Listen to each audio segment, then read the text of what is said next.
Hello, this is Stephen Van Kampen-Lewis. It's the end of February, and I have decided to take a community pot that I had taken from a flask and grown to seedlings, and I'm going to repot all those little individual plants. So I figured I'd show you all how to do it, and let's get started.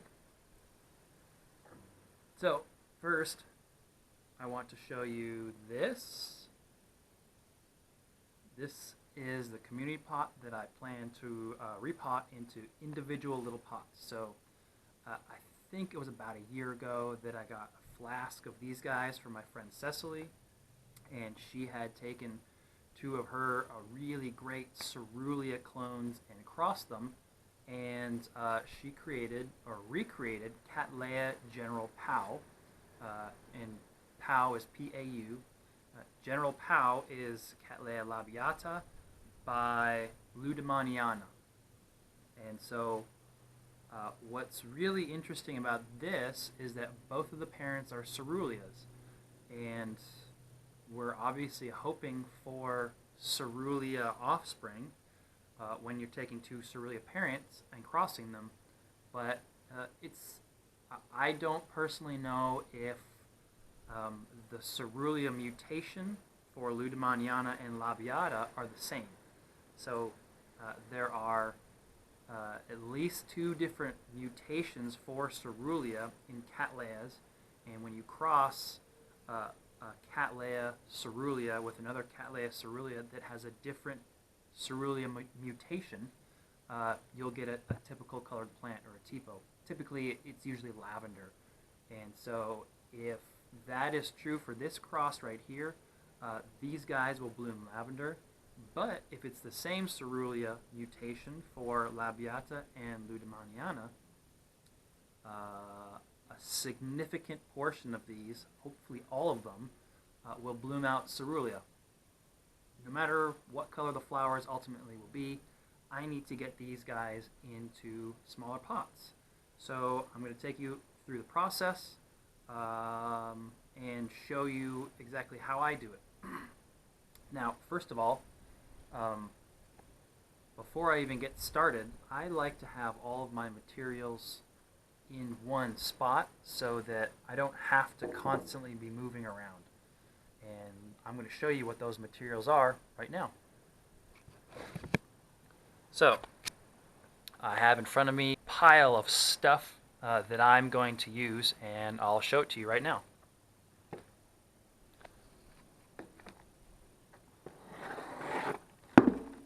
So, as you can imagine, two of the more important things are pots and media. So, I like clay pots for my growing conditions. It's a very hot world here in Texas in summertime, and I like to water my plants every single day. Clay pots breathe and allow me to have that type of a watering schedule. So, as you saw with that community pot earlier, there are several different sizes, and therefore I will need several different pot sizes. So, here is the smallest pot. It's, I don't know, a couple inches across. The next size up are these guys right here. And for my largest plants, I have this size pot here, which is maybe 3 inches. Next, I need to know what type of media I'm going to use, so I've prepared those already. In the bottom of my larger pots, I'm going to use this Eco Web as sort of a space. I want to have an air space in the bottom of my larger pots to get good air circulation around the roots. And I also want to let you know that I haven't really, I've been doing this for a while, and when I say doing this, repotting community pots into individual pots, and I haven't really come across a media that I absolutely love. So today I'm going to try several different types of media. The first one is sort of a PAF mix. And this PAF mix is this.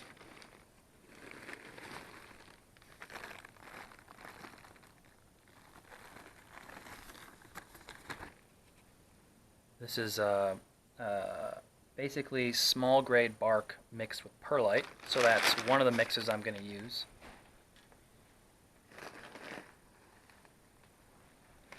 The other mix I'm going to use is the small orchiata mixed with perlite in about a 50-50 ratio.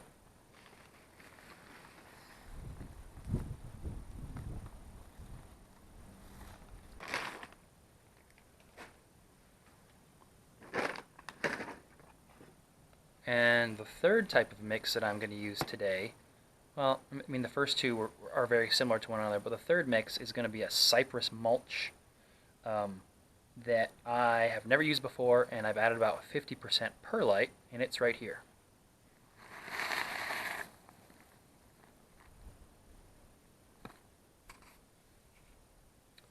And the reason for the cypress mulch sort of experiment, I guess, is, you know, I talked about experimenting in another video, and this is sort of a continuation of that. Cypress mulch is considered to be A, very common in this part of the country, B, very cheap, and C, it's supposed to be an absolutely outstanding media when you mix it with perlite for Cattleyas of all sizes, and actually a bunch of different types of orchids, not just Cattleyas. So I'm trying this out in a bunch of new ways, and we'll see if it works. Also, on hand, I like to have, I use a lot of zip ties.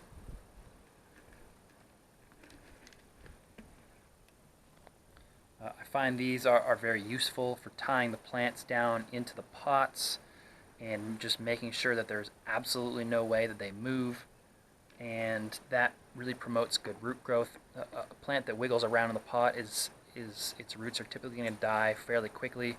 Dead roots, of course, equal dead plants.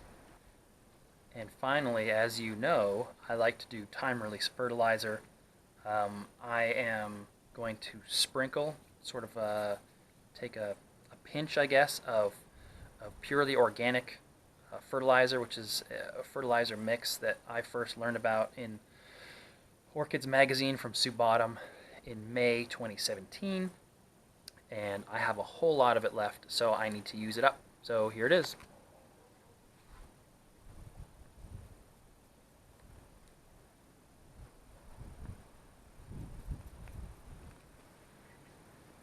So let's get started. So, of course, the first thing we want to do is we want to pull these guys out of the pot and separate them, which is not necessarily easy. A lot of the time, these guys will be stuck to the side of the pot, they'll be stuck to each other, and you really want to avoid breaking the plants themselves as well as the roots.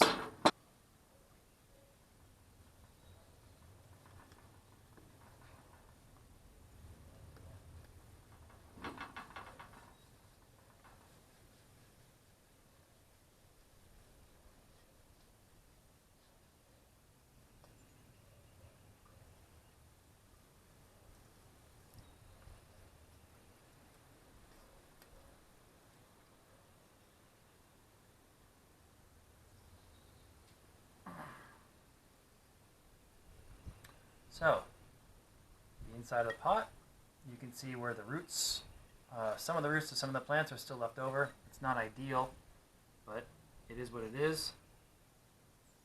And you can see some growing root tips here. That's unfortunate, but it means that the plants are actively growing new roots, which is a great time to repot.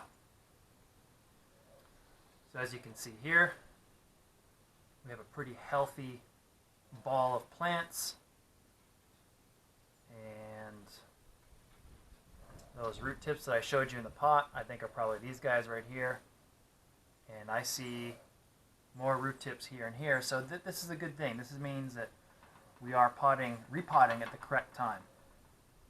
So also I have all of these pieces of eco web which I can reuse in the bottom of the larger pots. So now I'm going to start breaking this apart.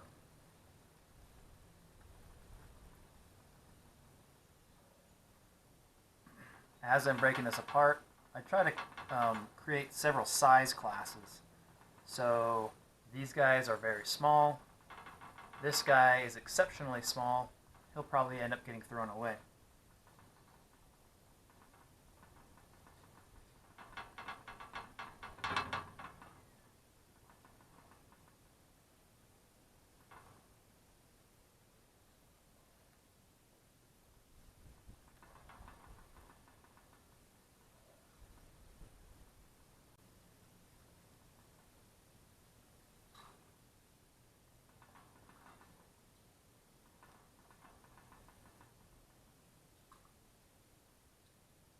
So this is one of the larger plants, and again, it's actively growing roots, so this is probably a good time to repot it.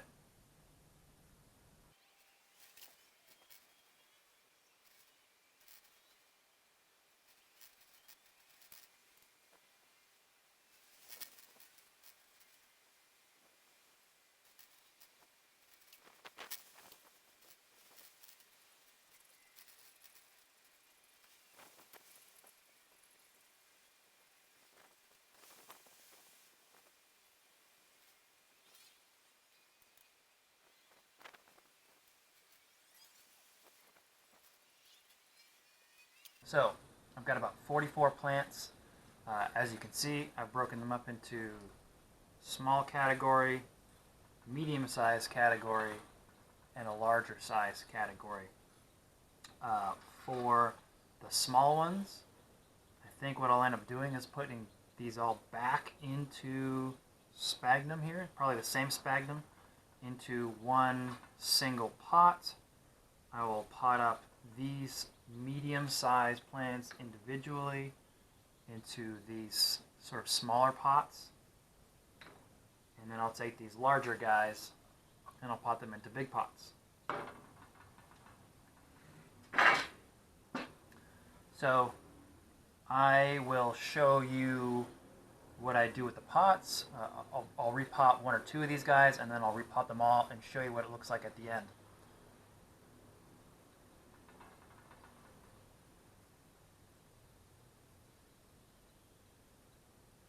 So here's one of the largest of the large ones. You know, as you're going through these, there's a good chance that you've got some smaller ones hidden in there. And I really like to break them all up, so it's only one plant per pot.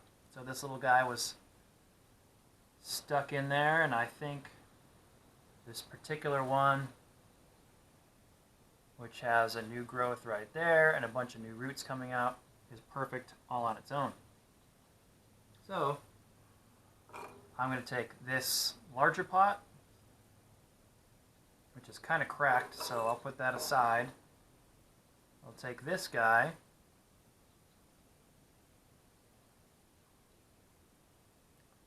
add a little bit of this epi-web to the bottom here, so there's a good air cone in the bottom of the pot.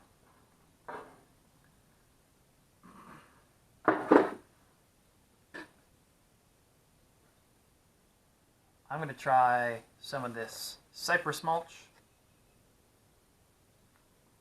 So I'll add a little bit of the cypress mulch to the pot. That might be too much, just to get some in the bottom there. Take this root ball, gently place it in there.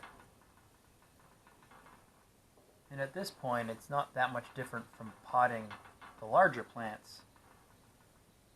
You know, I've got the growing tip here facing the middle, the old part of the plant in the back of the pot, and then I'll just place the new media in all around.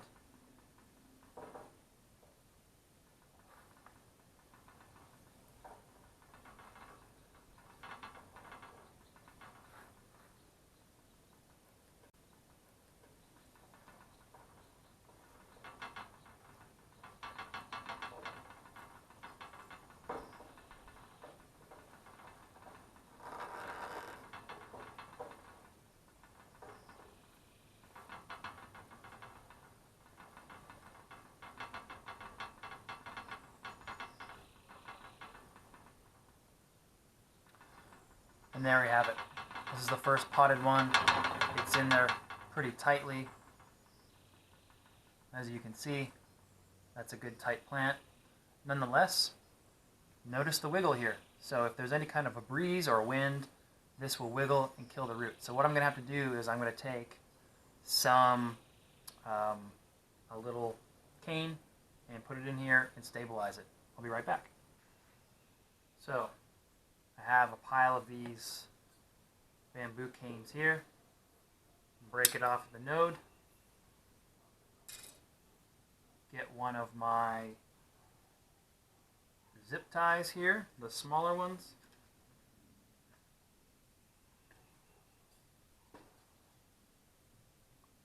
Stick this in right here.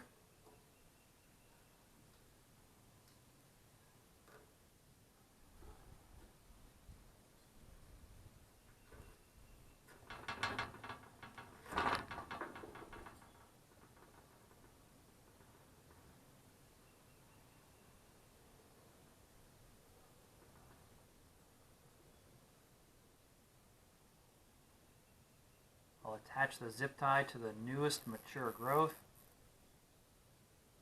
Crank it down a bit. And there you go. Now to clean this up, I'll cut this off. Before I move on to the next plant, I'm going to add a little bit of fertilizer. So, take some of this powder, sprinkle it all around here.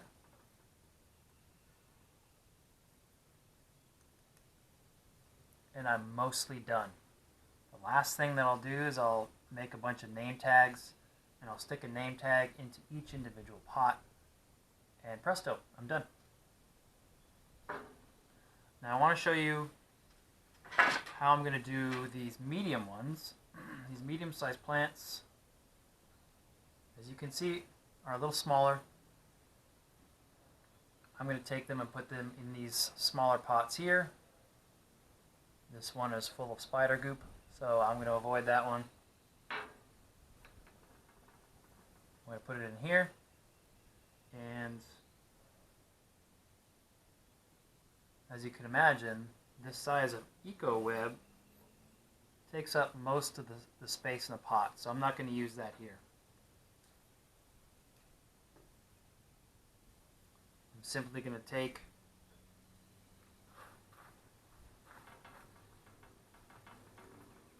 some of the cypress mulch. I'll add the plant. I'll add more cypress mulch.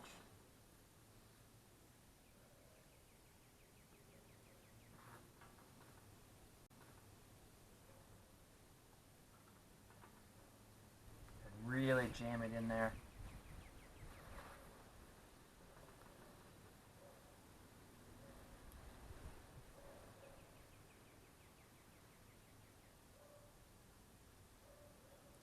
So here's the plant. Again, it's jammed in there. I can hold the plant inside the pot, and the pot doesn't fall out.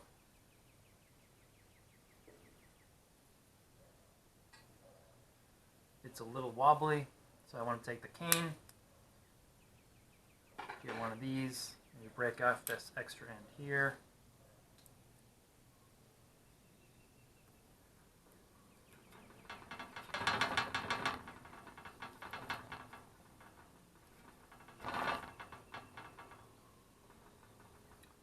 Add the cane.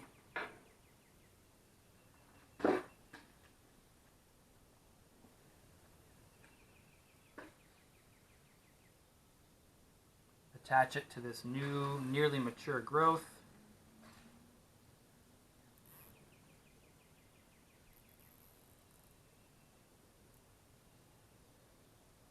And that'll stabilize the plant, so when it puts out new roots, it's not wiggling around.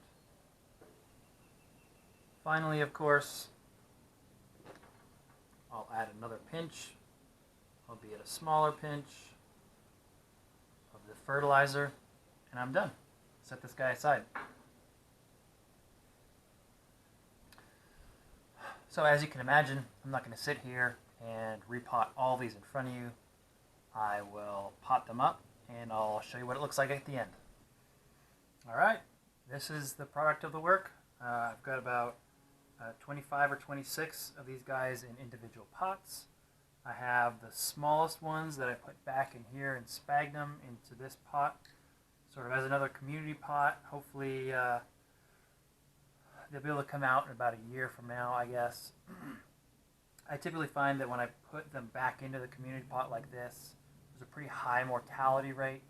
I might get about half of these out at some other point, but I don't know. You know, my focus is on these larger ones anyway. They will be flowering size much sooner, and they'll be ready to go. You know, I don't need all of these.